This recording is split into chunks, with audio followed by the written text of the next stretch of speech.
All right, welcome back. After an absolutely wild Week 2 in the Short Caucus United Football League, the dust is finally settled. And you know what? The season's biggest stories are really starting to take shape. So let's break down all that chaos and see what's coming up in Week 3. You know, this headline from the weekly wrap-up really just says it all, doesn't it? Week 2 was all about huge blowouts, some stunning collapses, and yeah, an upset that sent some serious shockwaves through the entire league. It was pure, unfiltered fantasy football drama at its best. So let's get into it. We're going to start by digging into the stories behind the scores. We're talking the highest highs, the lowest of lows, and the biggest surprise of the entire week. First up, let's talk about the most dominant performance we saw. Team Used to Be's, they came into their matchup against Benny's and the Jets with a little chip on their shoulder, and boy, did they deliver an absolute statement win. And what a statement it was. Just look at that number, a massive 157.65 points. That was the highest total across the entire league in Week 2. This wasn't just a win, folks. This was an annihilation. And you better believe it was fueled by a revenge story.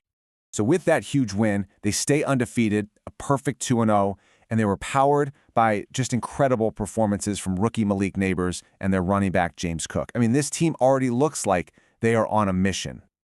Now, for every massive high in fantasy football, you know there's going to be an equally devastating low. So let's pivot from the week's best performance to its absolute worst. We're talking about the total collapse of AI Fantasy Bot. Whew, just look at that number. 63.49 points. After a really strong Week 1, this score is just a brutal reminder of how fast your fortunes can turn in this league. It was a complete disaster, from top to bottom. And this right here, it perfectly illustrates that old saying, you live by the QB, you die by the QB. The main reason for this collapse was a pretty pitiful 11.82 points from superstar quarterback Josh Allen.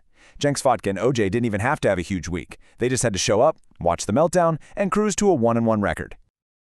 But, you know, maybe the biggest story of the week was the continued struggle of last year's champions.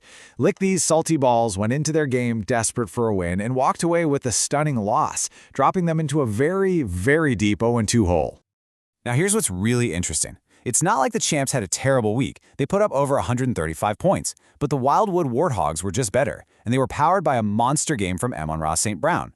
This loss really raises a serious question. Is this just a rough start, or is this a real sign of decline for the champs? So, with those results in the books, let's kind of zoom out. After just 2 weeks, the league is starting to split into these clear tiers.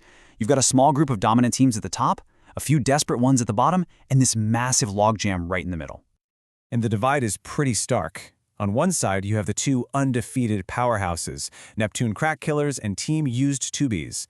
And on the other side, you've got the two winless teams just fighting for survival, the snake-bitten Bayshore Buzzards, and, pretty shockingly, the defending champs, Lick These Salty Balls. Okay, so with those extremes in mind, let's take a quick look at the overall league structure as we head into Week 3. So yeah, the vast majority of the league, a full 60%, is sitting right in the middle of the pack with a 1-1 record. This crowded middle tier, folks, that's where the season is going to be won or lost. Every single game from here on out really matters for these 6 teams trying to get an edge. And that crowded middle, well, it sets the stage for what looks like a brutal Week 3 battleground, where things are projected to be incredibly tight right across the board. I mean, just look at these win probabilities. Almost every single game is basically a toss-up. The biggest favorite, which is the champs, believe it or not, only has a 55% chance to win. And check out that AI Bot versus Neptune game, a near 50-50 split. We are definitely in for another week of absolute chaos. But of all these matchups, one really stands out. All eyes are going to be on the defending champs, Lick These Salty Balls, as they face what is basically a must-win game to avoid that dreaded 0-3 start. And what's so fascinating here is that even with their 0-2 record, the projections still have them as slight favorites to win. This is their chance. This is where they can stop the bleeding and prove they're still contenders. A loss here, though? Well, a loss could be catastrophic for their title defense. Now, beyond the champs, there are some other fantastic stories to keep an eye on. Can the Buzzards finally get their first win? Can AI Bot bounce back from that disaster week and upset an undefeated Neptune? And will Team Nas take advantage of that devastating injury to Joe Burrow on the go-to-bed roster? Lots to watch. So that's where we stand. You've got undefeated juggernauts at the top, a desperate champion fighting for their season, and a massive scrum in the middle. The big question is, who survives Week 3? Well, we are all going to find out soon enough.